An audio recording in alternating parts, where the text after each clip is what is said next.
Assalamualaikum warahmatullahi wabarakatuh.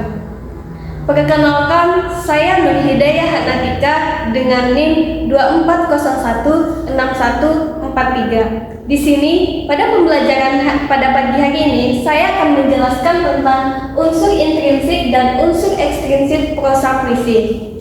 Yang pertama adalah unsur intrinsik. Unsur intrinsik adalah elemen-elemen yang berasal dari dalam yang membentuk inti dari karya sastra. Di sini, unsur intrinsik membantu membangun makna, suasana, dan karakteristik cerita atau pesan yang akan disampaikan oleh penulis. Unsur intrinsik yaitu yang pertama adalah tema. Tema adalah ide utama atau inti yang ingin disampaikan oleh sang penulis, misalnya tentang cinta, kemanusiaan, atau tentang perjuangan.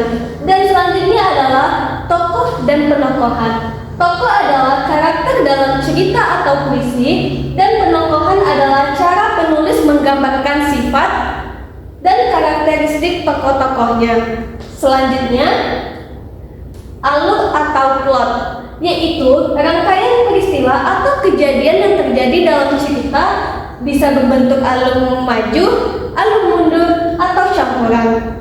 Selanjutnya yaitu latar atau setting, tempat, waktu, dan suasana yang membelakangi cerita atau puisi, membantu membangun suasana yang sesuai dengan tema. Selanjutnya yaitu sudut pandang atau point of view, yaitu perspektif atau posisi penulis dalam menceritakan cerita. Misalnya, sudut pandang orang pertama yaitu aku, dan sudut pandang orang ketiga yaitu dia.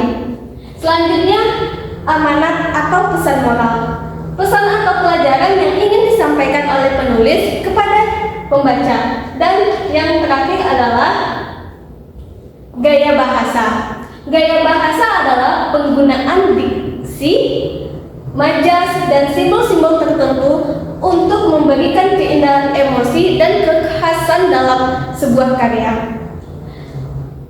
Yang kedua adalah unsur ekstrinsik. Unsur ekstrinsik adalah elemen-elemen yang berasal dari luar teks itu sendiri. Ia mempengaruhi pembentukan isi dalam karya tersebut. Unsur ekstrinsik ini berhubungan dengan latar belakang pengarang, latar sosial budaya, latar sejarah dan politik, dan nilai agama, dan lain sebagainya. Yang pertama adalah latar belakang pengarang.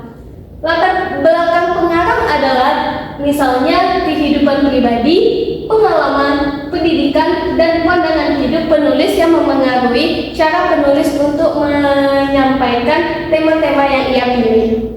Dan yang kedua adalah letak sosial dan budaya. Situasi sosial dan budaya pada masa karya itu ditulis seperti adat istiadat dan tradisi, dan nilai-nilai yang berlaku di masyarakat yang tercermin dalam puisi tersebut. Dan yang ketiga adalah latar sejarah dan politik. Maksudnya, kondisi sejarah atau politik yang berlangsung pada masa itu yang sering mempengaruhi tema atau pesan yang ingin disampaikan, seperti perjuangan kemerdekaan, perubahan sosial, dan kritik terhadap kekuasaan. Dan yang selanjutnya adalah nilai agama atau kepercayaan, yaitu keyakinan atau spiritualitas penulis yang sering menjadi inspirasi atau bahkan menjadi tema utama dalam karyanya. Selanjutnya dan yang terakhir adalah psikologi pengarang, yaitu kondisi kejiwaan atau emosi yang dirasakan oleh pengarang yang bisa terlihat dari suasana atau nada dalam karya tersebut. Pengalaman emosional atau psikologi tertentu sering kali tercermin dalam penulis. Baiklah, itulah tadi penjelasan saya tentang unsur intrinsik dan unsur ekstrinsik dalam prosa puisi. Saya Nur Hidayah Hanatika, mohon pamit undur diri. Assalamualaikum warahmatullahi wabarakatuh.